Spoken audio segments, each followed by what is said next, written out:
Hi, anyone and everyone. This is Kim, the Humble Hermit from Come As You Are Oracle. I am going to do the collective for today. Today is Monday. It is,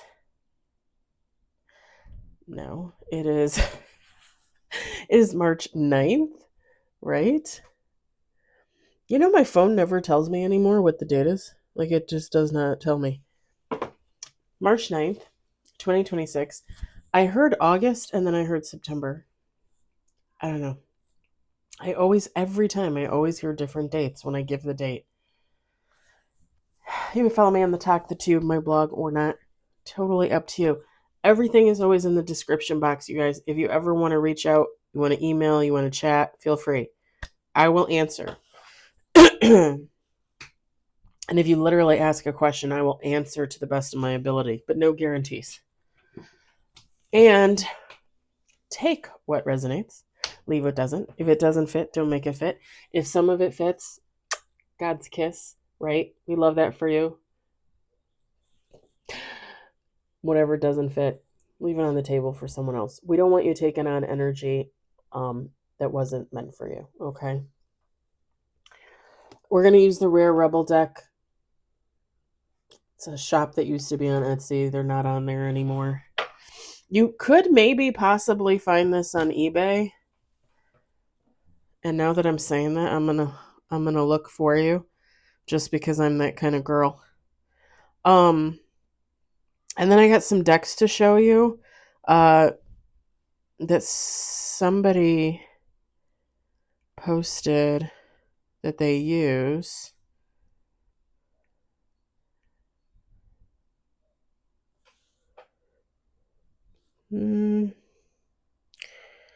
It's funny because when you put in deck, they give you like skateboards, like a deck.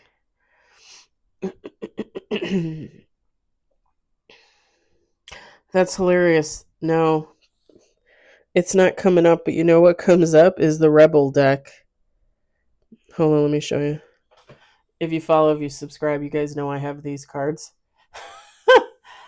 That's funny. Well, now you know you can get them on eBay. But no Rare Rebel. That's a bummer. I'm not seeing it. It's a good deck, too. Oh, well, maybe she'll open up her shop again. I hope she does. I really hope she does. What is this? Do I have this deck? I'm going to save this because I might be able to get that on Amazon. So I watch Baddison Intuitive Tarot. If you guys ever watch her, I'll repost her readings from Sunday. She does all of the signs. She does romance readings on Sunday for all the signs. It's like a 3-4 hour reading. Each sign like 15-20 minutes around there. But she posted on there that one of the tarot decks that she uses is the Daydream Tarot. And she said that it was on Amazon, so I clicked on the link and it took me to Amazon and I found this cool, awesome little tarot deck. And then it has a companion called the Dark Whimsical Tarot deck, and it's all black and white cards and it's just kind of like emo cuteness. Anyway, I just thought I'd show you guys. I'm not going to use it just yet. I'm cleansing them and doing my spiel with them, you know. But I just thought they were so cute. And I had seen her cards before, but I never really paid attention. Usually, like if a reader catches my eye with the cards, like I'm all over it. And for some reason, she uses Everyday Witch Tarot and um, Light Seers Tarot a lot, and I already have those, so I don't always pay attention. But when she said that, I was like, oh. So I went into her description box and I clicked on the link, and when I saw the cards, I was like, I have to have these because they're like cartoonish, you know, kind of kitty-ish. I like it. Anyway, I just wanted to show you guys. I thought they were cute. Eventually, I will use them. Eventually. You guys know I'm never gonna leave Rob Barthelman behind. He was on yesterday, by the way. He was on TikTok yesterday doing readings. So I don't know if Sunday is like his new day, because he used to say like Fridays, Saturdays, but maybe he does Sunday now. I don't know. But he still does free readings if you want a free reading. They're usually like 5-10 minutes long, whatever falls out basically in the cards.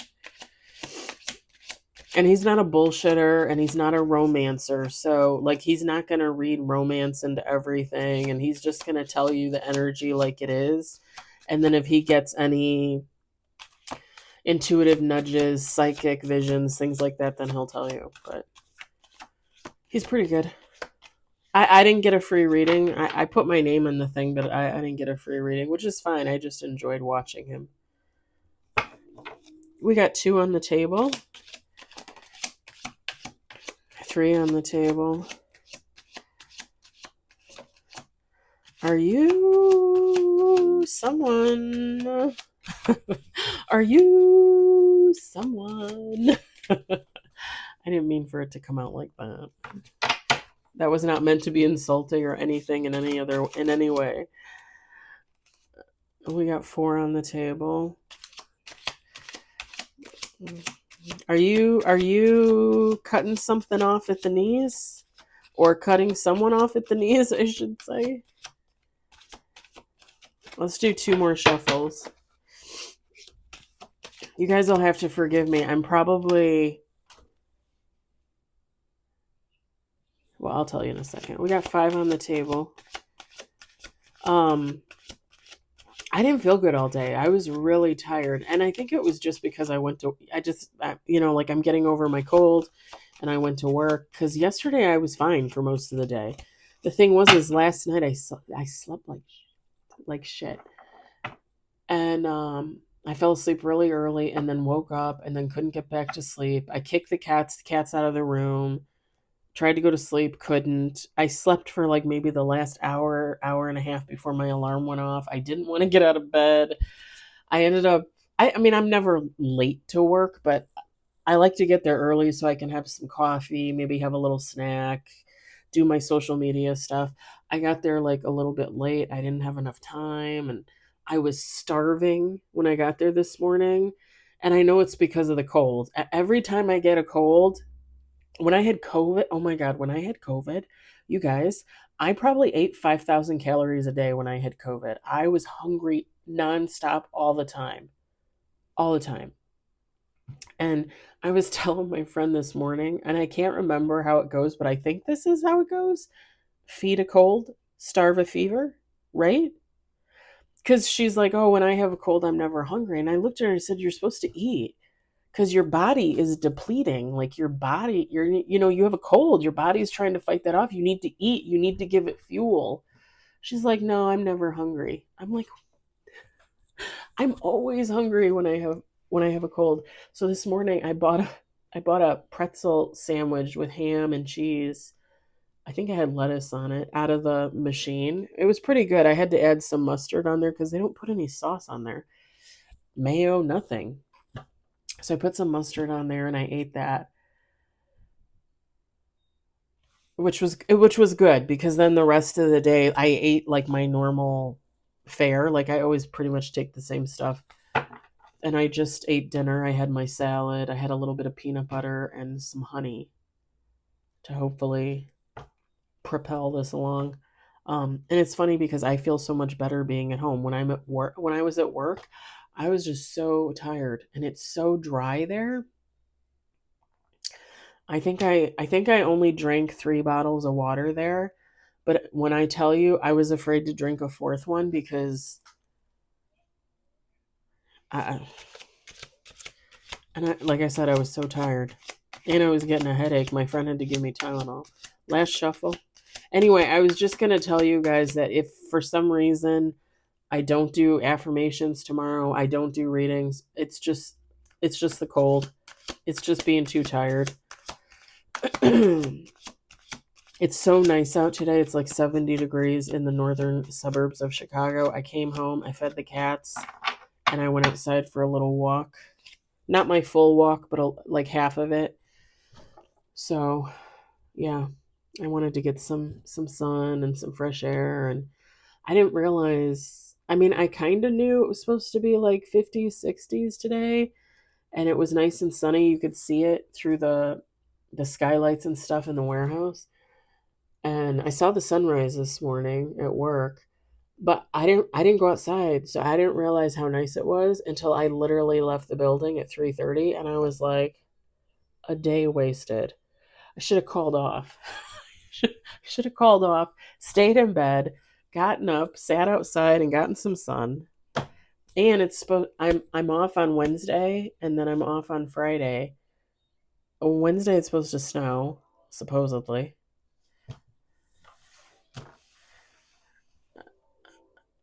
Uh, I'm just ready for spring. Like, I'm ready for no more snow, no more cold.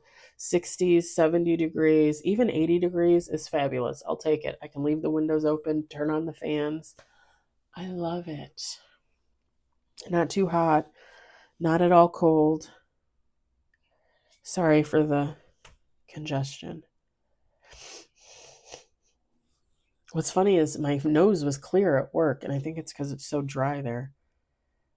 Here it's a little more moist.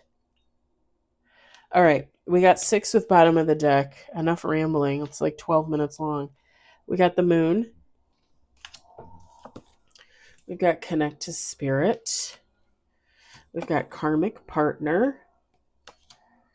We've got death. Friendship.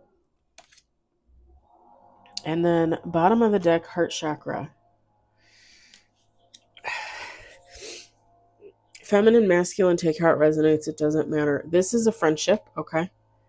Uh, I mean, I'm not seeing romance, but I mean, if you guys know my story with the ex-best friend, I'm sure there are other people out there with friends that were sexually attracted to them, okay?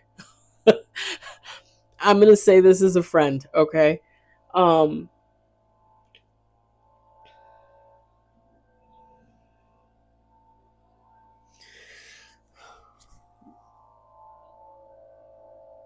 someone is coming to the realization that their friend is karmic, is really what it comes down to for me. With the moon, the connect to spirit, karmic partner, death, friendship, heart chakra. I've been there more than once, okay? Been there with the ex best friend. Karmic, toxic, narcissistic, big fat bully, right? I get it. I get it.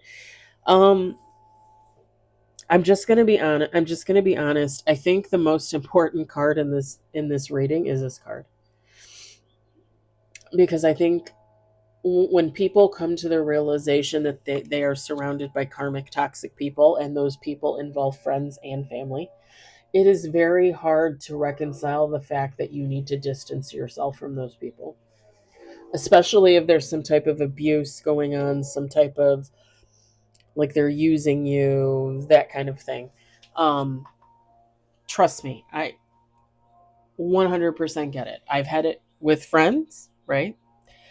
I've had it with family, so uh, and close family, so I completely understand.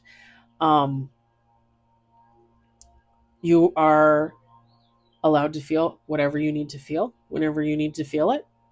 Let yourself feel it. If you're angry, if you're sad, if you want to cry, if you want to scream, you do whatever you need to do for you, because that's gonna that's what's gonna push you more towards healing, right?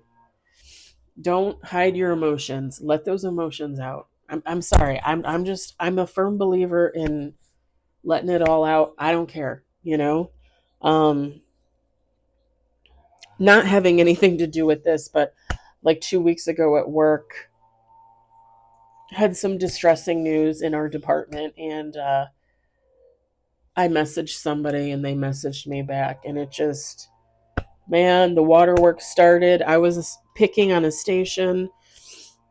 My friend was picking like 2 stations down. One of my other friends next to her, the guy I was in love with, was picking 2 stations down on the other side.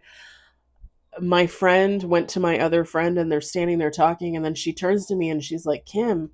And was standing there staring at my station, and I checked my phone, and I got a return text from the person that I text, and it just sent me into a tailspin, an emotional tailspin. And I just started bawling, and I literally turned to my two friends, and they could tell, like, the look on my face, like, the tears were already coming. I couldn't stop it. My friend dropped whatever she had in her hands, and she ran up to me.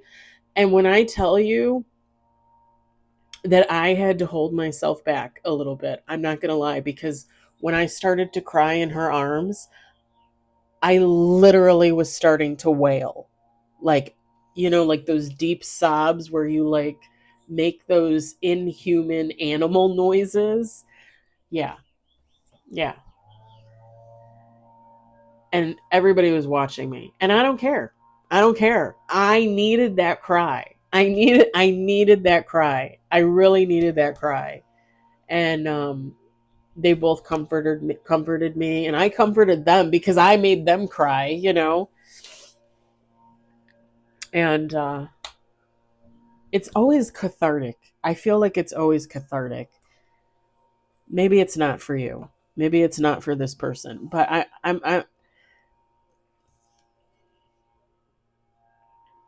your mind and your heart are two of the most important things that you have, if not the most important things that you have. Allow yourself to feel what you need to feel when you need to feel it. And again, I personally don't hold anything back. I mean, I had to this time because my boss probably would have come over and made me leave for the day. And I needed to get paid. So I didn't want to take a half a day for that. Um, but yeah, somebody's gonna come to the real. Sorry, this is my witch's brew that I made over the weekend. I'll tell you about it at the end if you guys want to know. With the moon card and connect to spirit, like somebody just came to the realization. Maybe somebody had like a dream. Maybe somebody had an intuitive nudge. And it was just kind of like, I had my suspicions that this person was toxic, but now I know they're toxic. And unfortunately, whatever this situation is, whatever this relationship is, a friend, a family member, okay? I'll throw family member in there because family members are friends. Um, it's just gonna be better for you to cut that, like I said, at the knees.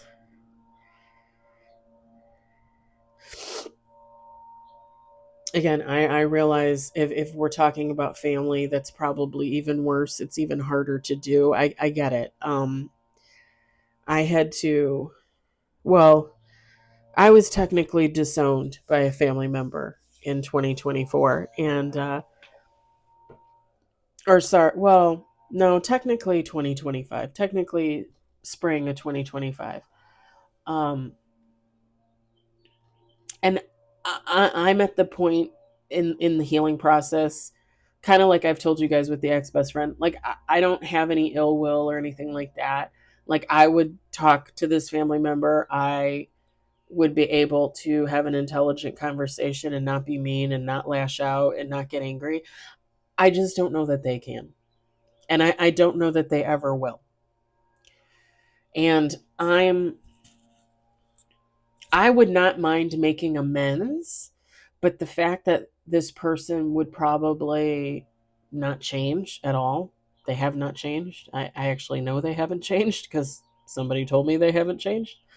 Um, I could make amends. I could tell them, I love you. I care for you.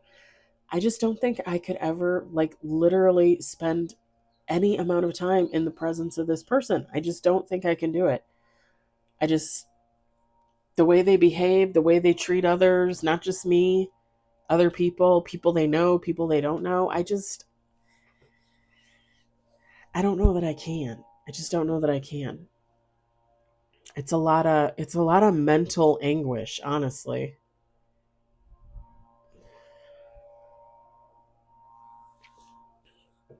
I realize everybody's different.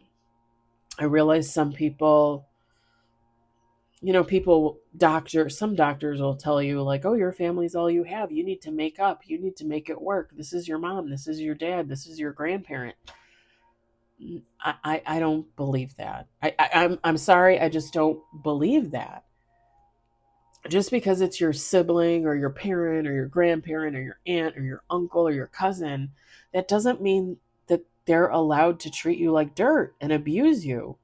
No. If you want to make amends with it and you're okay with the situation and you're okay with their role and your role and just going forward however you want to go forward, then do that. But I'm sorry, I don't think it's okay, and I don't think anybody should have to subject themselves. That is like emotional and mental cruelty, seriously. Like, why would I abuse myself like that if I don't have to? And I think for me, like, I can forgive and I can understand their point of view, their perspective, how they were raised, all that stuff. I can see that. I can acknowledge that, and I understand that side of the story, right? But I also see the side of the story where somebody had the opportunity to be different, where somebody had the opportunity to get help for themselves and did not. And I don't, I'm sorry, I just don't have respect for people that can't take action on themselves, because this person could be such a different person if they had, like, just literally went to the doctor and gotten help, got some therapy, maybe got on medication. I don't know. But they would be a different person today, and would have been for many, many years if they had done this many, many years ago when they should have. I just don't respect people that don't help themselves. And maybe that sounds a little harsh, but I was taught um, a very good work ethic by my parents. And I think part of that work ethic is taking care of oneself. And, when I was married to the ex husband, I forgot to do that. I put that on the back burner because I was taking care of him. That's big sister mentality right there. That's abused child right there. Let me take care of you, wounded animal. And then I didn't take care of myself. But the funny thing is like I just said, I was raised to take responsibility, to take accountability. I always had to take responsibility and accountability as the firstborn child. I always knew how to take care of myself, and I took care of my brother because both my parents worked their asses off. I always say my dad did, but my mom did too. She did too. I think I think now as an adult, I can look back and realize she put in a lot more effort than I probably gave her credit for. And with things going on in the background, it probably was not easy for her at all. It probably was not. So I can give her just as much, if not more, credit than my dad, because they both worked their tails off. Seriously. Seriously. You know? Like, my dad would work sometimes 2 3 jobs, a full-time job, a part-time job, sometimes 2 part-time jobs. My mom would work a full-time job, sometimes 2 part-time jobs, take care of us, take care of the house. We had pets on and off throughout our childhood. I wasn't taking care of those pets, so I'm assuming she was. So like, like, they both worked their asses off. And they taught my brother and I that. But like I said, they also taught us self-care and how to take care of ourselves. And it's hard for me. It's hard for me to have respect for people that don't do that for themselves. It just is.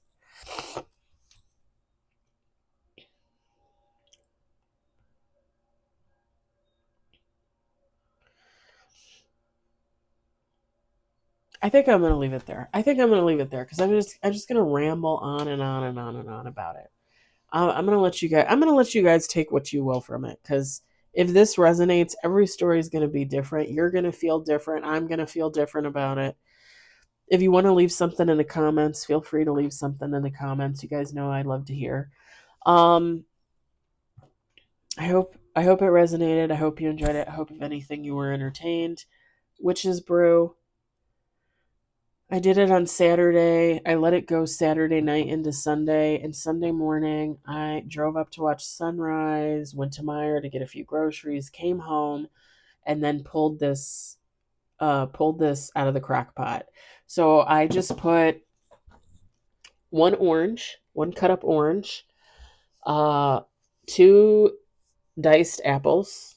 I leave them in big chunks. So when I say dice, like they're big chunks. It's easier to strain that way, in my opinion. I put clove in there. I put a ton of clove in mine. You don't have to. I put one cinnamon stick. You probably could put more cinnamon and less clove. Totally up to you. This time I just put water in there. Probably about like 3 or 4 cups to start. And then I just keep it going so that it never gets dry in the crock pot, and I leave it on low. And it went from probably 9 a.m. Saturday to probably about 9 a.m. on Sunday. So you're talking about 24 hours. When I strained the fruit and the clove and the cinnamon, I got about 2 of these. I'm going to drink one today and I'm going to drink one on Wednesday. I very much enjoy it. I very much say a prayer. I very much use it to cleanse and protect my home. And then I drink it. And it's like a very clovey, cinnamony, like apple juice, kind of. Not this time, but the last time I put some cranberry juice in there to liven it up a little bit. You could probably put real cranberries in there if you wanted to, or frozen. Totally up to you.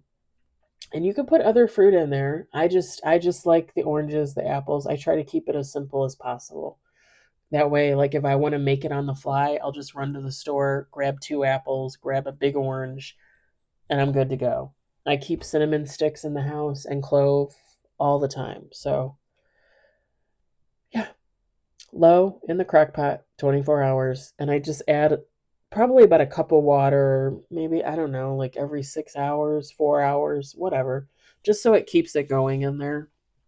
And it smells fabulous. It smells fabulous. All right.